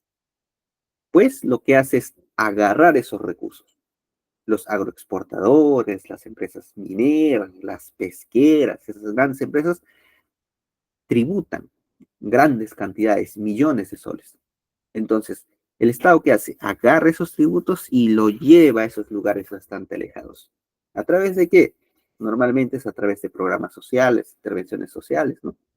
Y de esa manera busca que esa población que no ha sido beneficiario de ese crecimiento económico, de esas políticas públicas, puedan también obtener un poquito de los beneficios del crecimiento económico. Entonces van relacionados. La política económica va de la mano de la política social. Hay un vínculo interesante en estos dos tipos de políticas. Por el nivel de coordinación podemos hablar de políticas sectoriales, o sea, que son solamente de un ministerio. Podemos hablar de políticas multisectoriales, donde participan varios ministerios. Pusimos algunos ejemplos, ¿no? Y hay un tercer tipo de política que todavía no hemos hablado, que son las políticas transsectoriales. Estas son las políticas, estas últimas son las políticas que tienen que llegar a todos los sectores, a todos los ministerios. ¿Cómo que, por ejemplo? La interculturalidad. El enfoque de interculturalidad lo tienen que implementar en todas las políticas públicas. Así está establecido. El enfoque de territorialidad también. Todas las políticas públicas deben de considerar esas políticas transsectoriales, que son transversales a todos los sectores. Y aquí tenemos como una pregunta.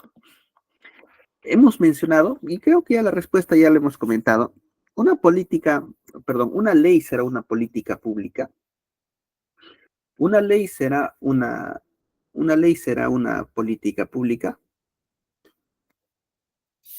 ¿Qué dicen ustedes? ¿Una ley será una política pública? La respuesta, la respuesta es que no. Una ley no es una política pública.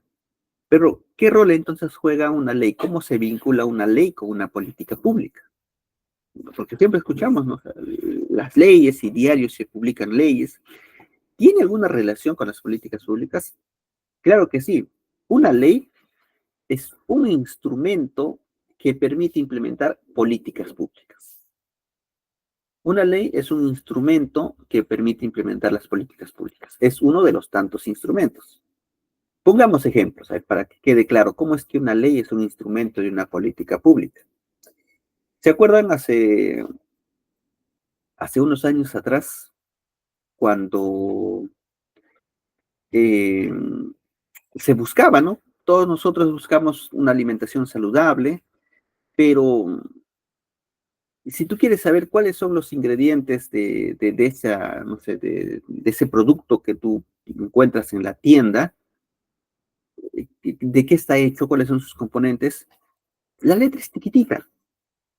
Ahí tienes que tener buena vista y ver, ¿no? Pero no se entiende, o sea, los elementos químicos que utiliza, mm, no sabemos, será bueno, será malo, porque no somos químicos, no somos médicos, no sabemos, ¿no? Entonces, a pesar de que ya nos dificulta leer, porque es chiquito la letra de sus ingredientes, utilizan un lenguaje que no es propio de la población. Entonces, ya si leíamos, no nos sirve de mucho porque no vamos a entender si lo que estamos consumiendo es bueno o malo, ¿no? Entonces, ¿qué hizo el gobierno? Entonces, ese es un problema público. Claro que sí, o sea, el problema público de la salud. Ya, muy bien. ¿Qué hace ahí? El Estado interviene. Dijimos ahí, ¿no? ¿Cómo interviene el Estado? A través de una política pública.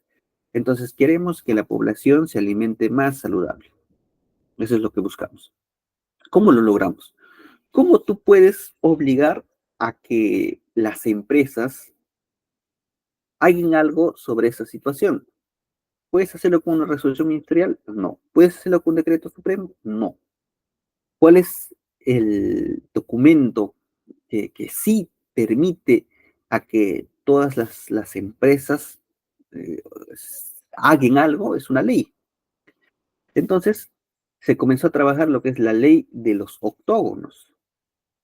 Pasó tiempo, ¿no? Fue un debate, hubo lobbies, las empresas no querían, y hay un grupo de empresas que a la fecha se han salido de ese grupo, se han hecho un buen lobby, han bajado en otras palabras, y hoy en día no están consideradas no tienen octógonos. ¿Cuáles son esas?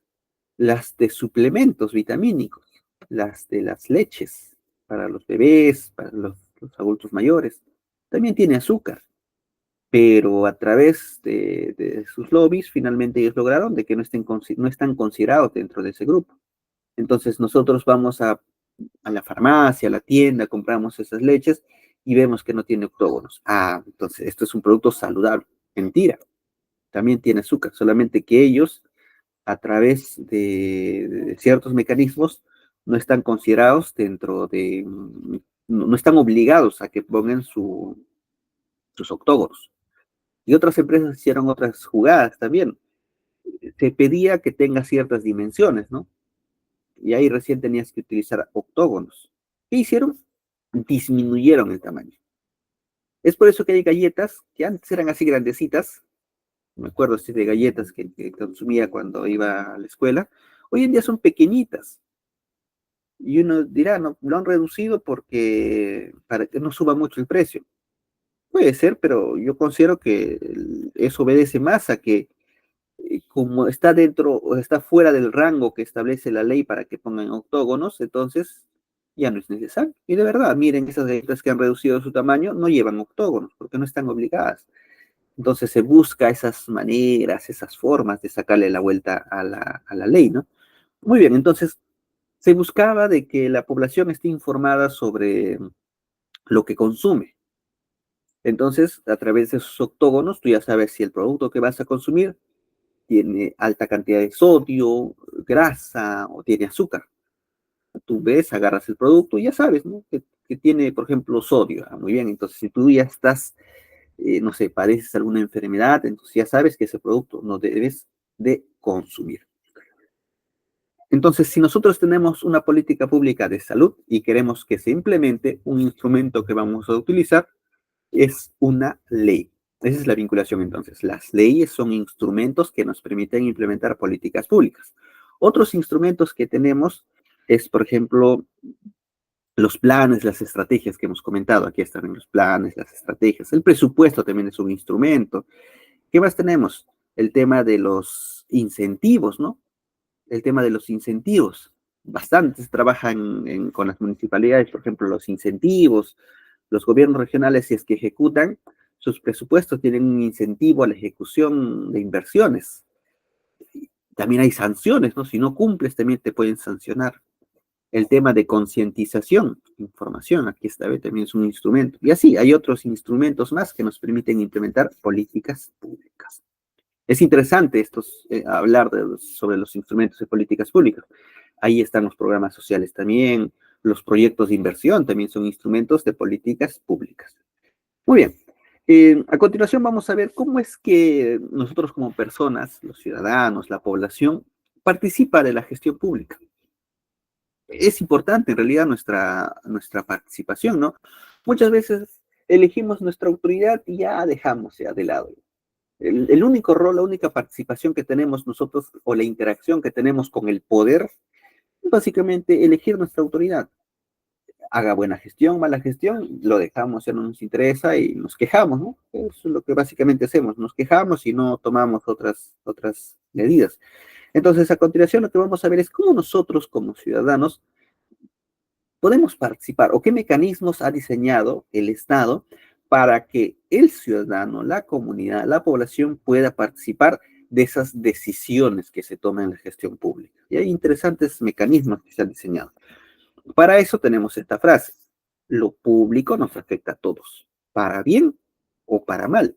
Si elegimos una buena autoridad, muy bien, todos vamos a ser beneficiados, pero si elegimos una mala autoridad, nos vamos a perjudicar todos. Entonces, más nos vale a nosotros buscar la forma, los mecanismos de poder participar, porque todos queremos que nos vaya bien como sociedad, nos vaya bien como país. La participación ciudadana es un derecho. Y como tal, esto está reconocido en la Constitución Política del Perú y está reconocido en las leyes. Hay ley de participación y control ciudadano. Entonces es un derecho que tenemos. Pero no solamente es un derecho, también es una responsabilidad. ¿Por qué es una responsabilidad? Si tú, por ejemplo, quieres participar, hay un mecanismo que se le llama el presupuesto participativo que desarrollan las municipalidades, los gobiernos regionales, o en las rendiciones de cuenta, luego vamos a hablar un poco sobre eso. Si tú quieres participar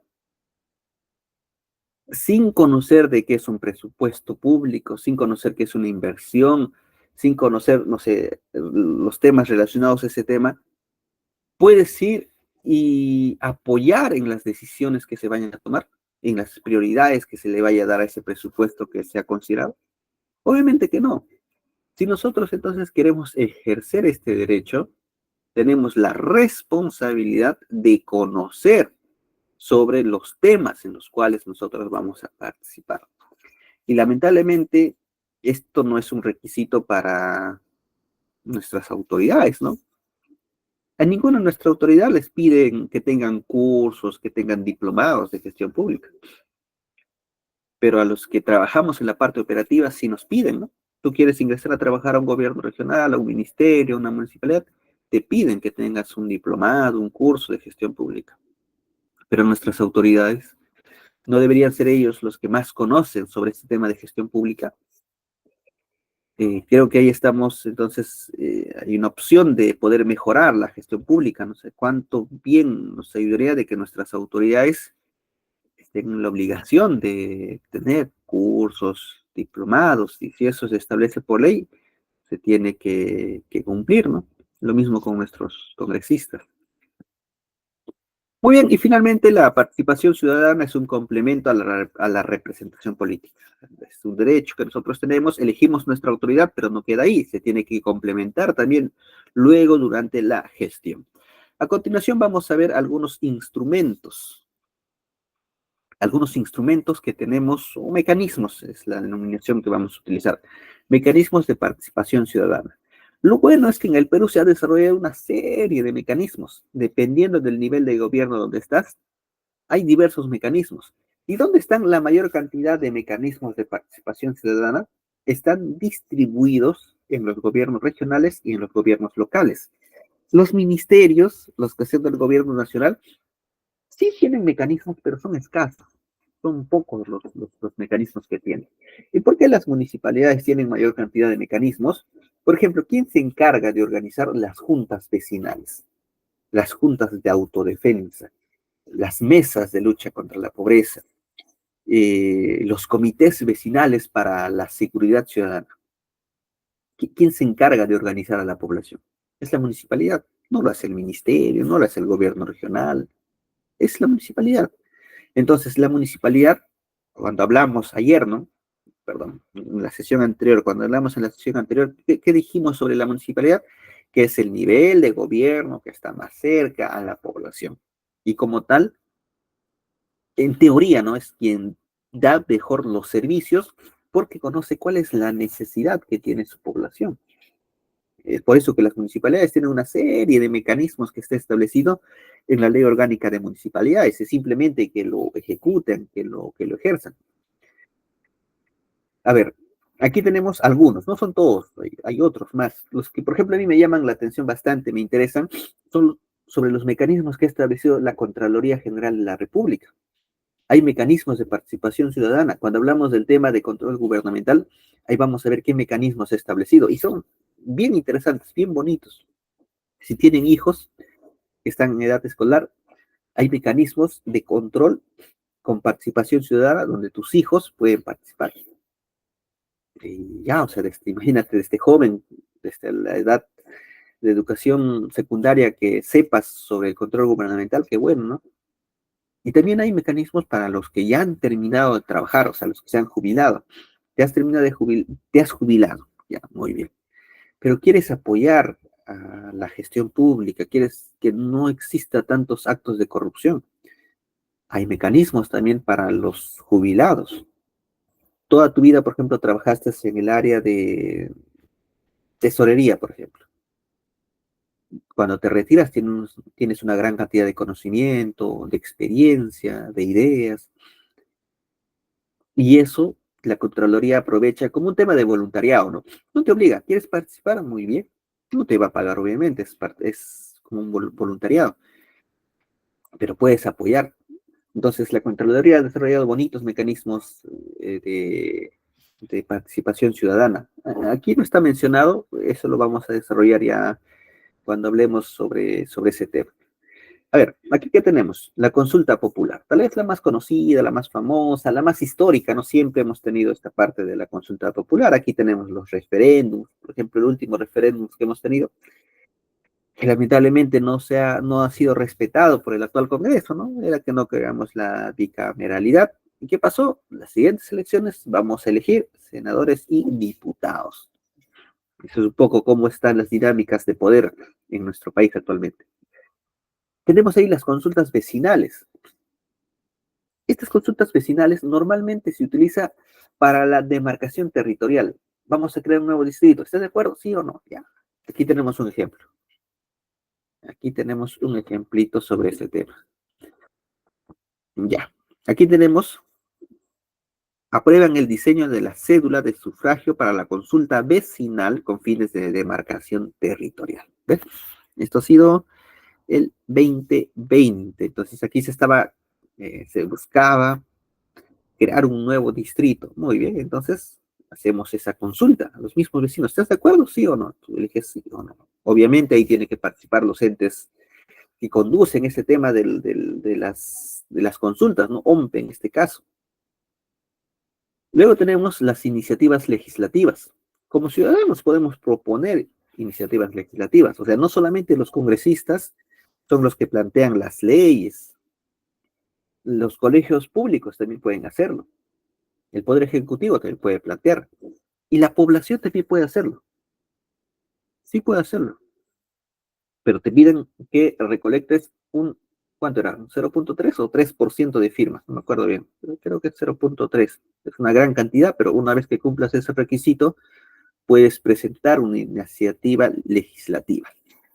Luego tenemos la revocatoria de autoridades, lo que hemos escuchado hace unas semanas atrás, ¿no? El alcalde de Lima Metropolitana, hizo muchas promesas en campaña.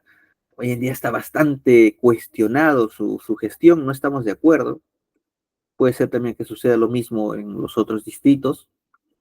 ¿Qué hacen entonces? Te dan una opción. Elegiste esa autoridad, no estás de acuerdo, puedes revocarlo. Hay un proceso que tiene que seguir para eso. Comienza con la compra del kit de revocatoria.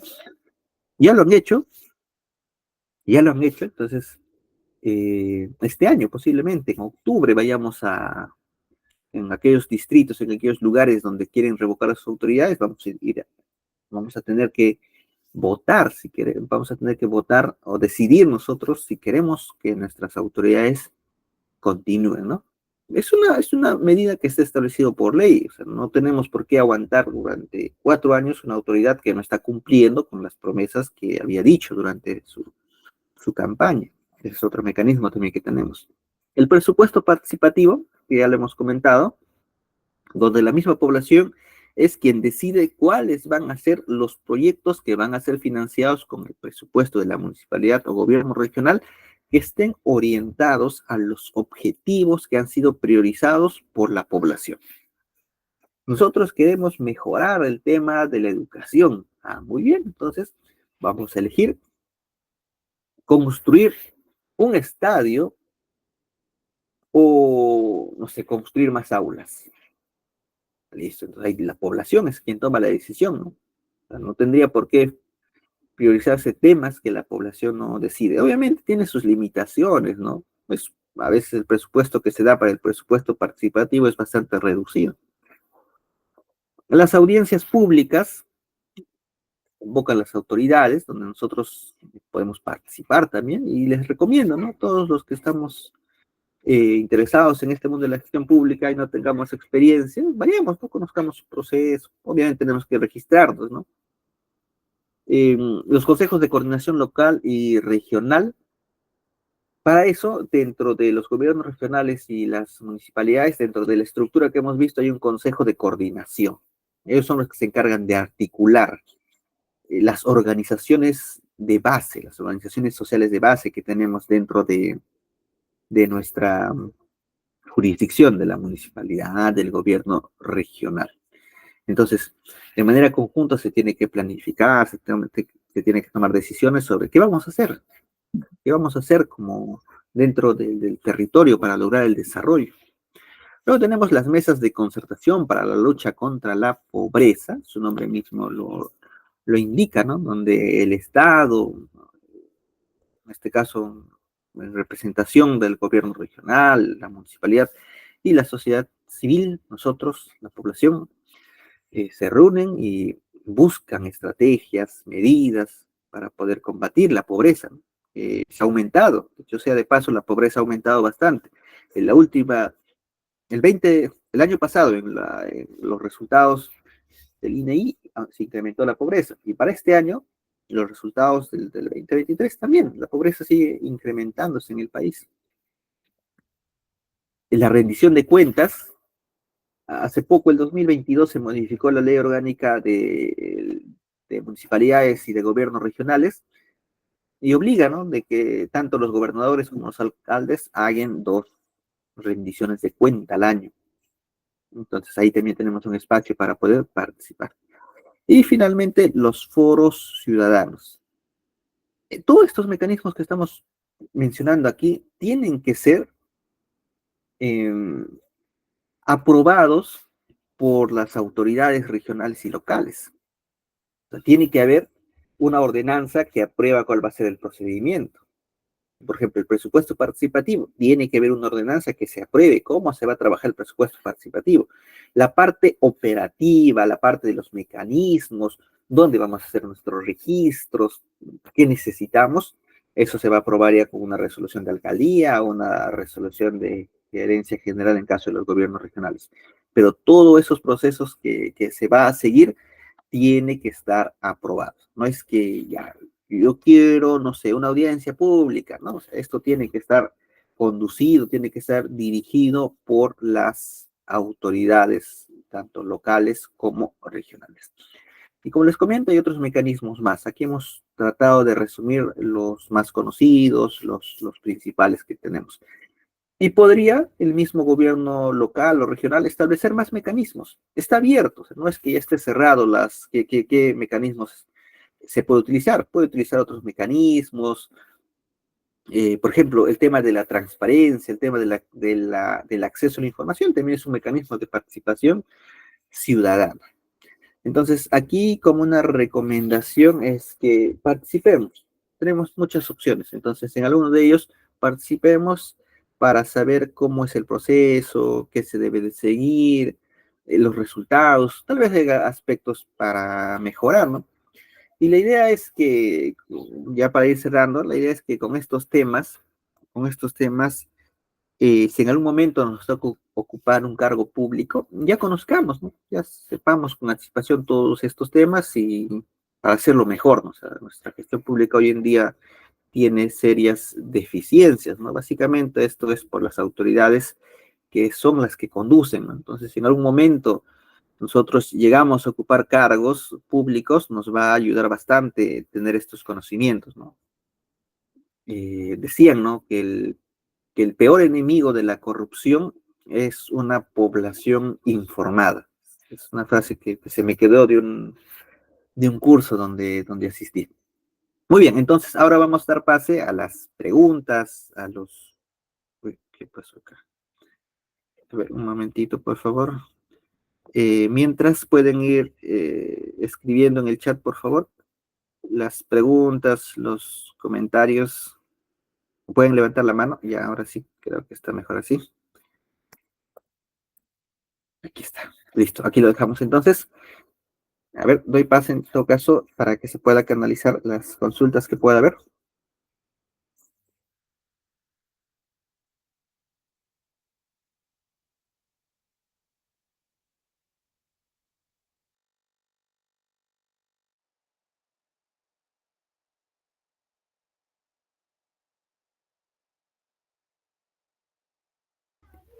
Ya, muy bien. Ya, al parecer no hay consultas. Muy bien, entonces eso es todo por mi parte. Agradezco mucho su participación. Creo que sí. A ver, no sé si desean, nomás dejen la pregunta y lo respondemos en estos momentos. Listo, entonces, eso es todo por mi parte. Les agradezco a cada uno de ustedes su participación y que tengan un buen fin de semana. Muchas gracias.